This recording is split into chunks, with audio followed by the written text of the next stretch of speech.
Hi and welcome to this SCILL Unity SDK Quickstart tutorial.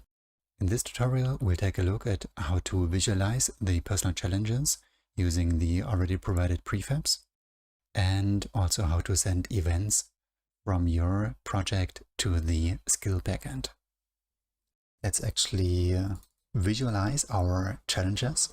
Select the prefabs and style 1 and then drop in the personal challenges canvas. And let's take a look at that. Okay. And let's just hit play. And ta-da, there's your challenge. So to actually interact with it, don't forget to add an event system into your scene. And now that we've added the event system, let's just take a quick look. Now we can actually interact with the challenges and also unlock and activate them. Perfect. But actually I don't think this is too visually pleasing. So let's try and add some, or load up some icons. For this, we're going to use the icon we've set previously in the admin panel. So if we take a look at this again, personal challenges, and then check out what the challenge icon was called, daily kills. So this name will be used to automatically load a sprite from a resources folder in your Unity assets. So let's create a resources folder right here and select a sample sprite from our samples that are given here. So let's take a look at what we've got here. Maybe this pistol gun will work quite nicely. Let's copy it over to our own resources folder and rename it to daily kills. This should actually be enough. Let's try it.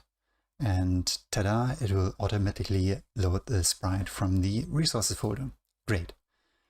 But we're still not yet actually interacting with the entire system. So let's set up how to actually send events to the SCILL backend.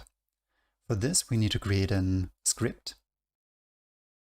So let's add a folder called scripts. And inside that, let's create a new C# script. Event tests. Okay. So my plan for now is to use, or actually when pressing the E button, the E key code, I want to send an event to the SCILL backend, informing it that the player has actually killed an enemy. For anybody wondering, the IDE I'm using is the Rider IDE by JetBrains, which is very similar to Visual Studio, but just provides a few more Unity integrations, which I really enjoy. But don't worry, the code I'm writing is going to be exactly the same as you'd enter into Visual Studio or any other kind of IDE you might be using. So let's continue. So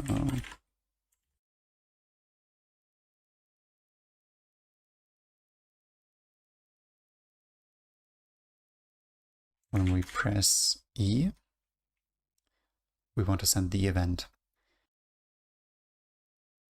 First of all, we need some metadata for the event. So the required option would actually be the amount of kills that a player has performed.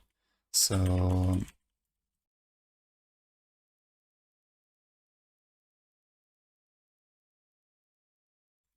be sure to actually include the skill.model in your script, and then create a new event metadata object and set the amount to 1.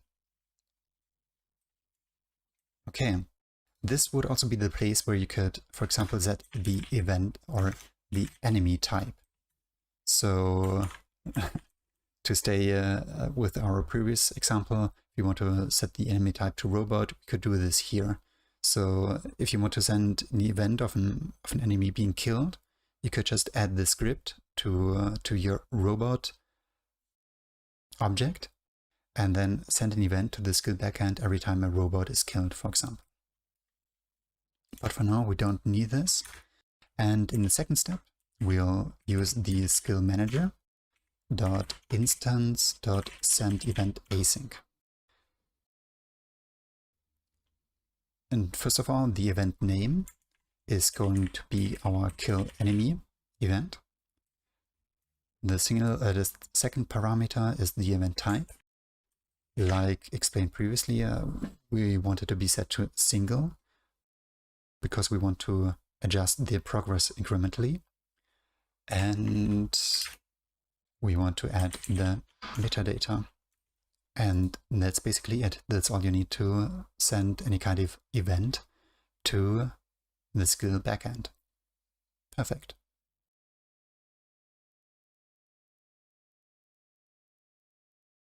Let's create a new object called SCILL events. Event tests, let's add it. And then every time I press the E button, the display is also going to be automatically updated. Great. Okay, so that's it for this video. In the next video, we'll use the basic setup we've introduced in the last few videos to create a leaderboard for our sample app. Thanks for watching and see you next time.